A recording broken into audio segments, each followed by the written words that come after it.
Baiklah, Assalamualaikum warahmatullahi wabarakatuh. Saya Abdurrahman Sidis dari kategori 3B Fakultas Hukum Universitas Surya Kencana. Di sini saya akan melanjutkan materi yang telah diberikan oleh Bu Profesor Dr. Hajah Heni Nuraini dan asisten dosennya, yaitu Bapak Muhammad Rendi Arid Hayandi SMH. Di sini saya akan mereview kembali tentang materi hukum pidana dalam lanjut, yaitu masih bab 4 tentang residif atau pengulangan tindak pidana. Pengulangan tindak pidana atau residif yang diatur secara umum dalam buku 1 KUHP tentang ketentuan umum, tetapi secara khusus untuk tindak pidana tertentu diatur dalam buku 2 dan buku 3 KUHP. Selain itu, KUHP yang mensyaratkan tenggang waktu pengulangan tindak pidana tertentu menganut sistem residif khususnya. Artinya, pemberatan pidana yang dikenakan pada pidana hanya dikenakan pada pengulangan jenis-jenis tindak pidana tertentu dan dilakukan pada tenggang waktu tertentu. Residivis untuk tindak pidana yang berlaku untuk kejahatan maupun penyelenggara, yaitu yang pertama residivis kejahatan, yang kedua residivis antara kejahatan yang terdahulu dan kejahatan yang diulang, yang ketiga pelaku kejahatan dalam menjalankan kejahatannya, dan yang terakhir pengulangannya dilakukan dalam tenggang waktu tertentu.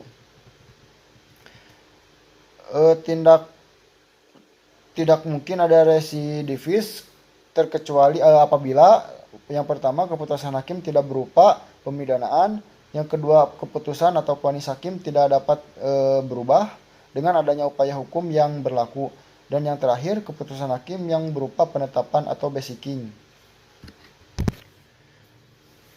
Baiklah, mungkin segitu review materi hukum pidana dalam menyebut dari saya. Kurang lebih mohon dimaafkan. Wassalamualaikum warahmatullahi wabarakatuh.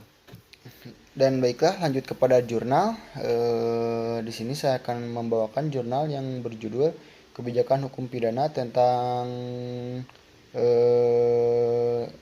diversi terhadap anak pelaku residif guna mencapai restorasi justi. Negara Indonesia memiliki jutaan populasi yang terdiri berbagai ras serta budaya yang beragam dari generasi ke generasi.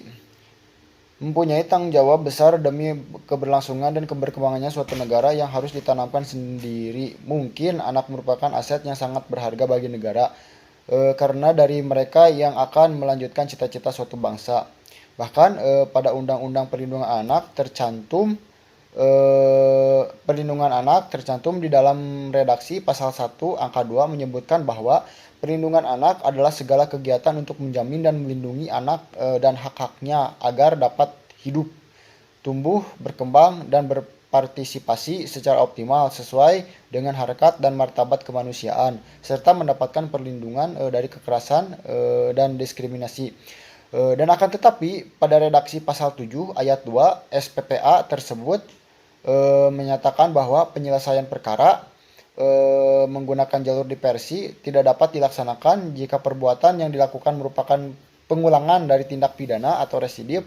Dari redaksi dalam pasal tersebut dapat ditarik kesimpulan bahwa jika terdapat anak yang melakukan atau melaksanakan tindak pidana berupa pengulangan walaupun pada saat melakukan pengulangan tidak dipidana atau residif, diketahui anak yang bersangkutan berumur di bawah 18 tahun.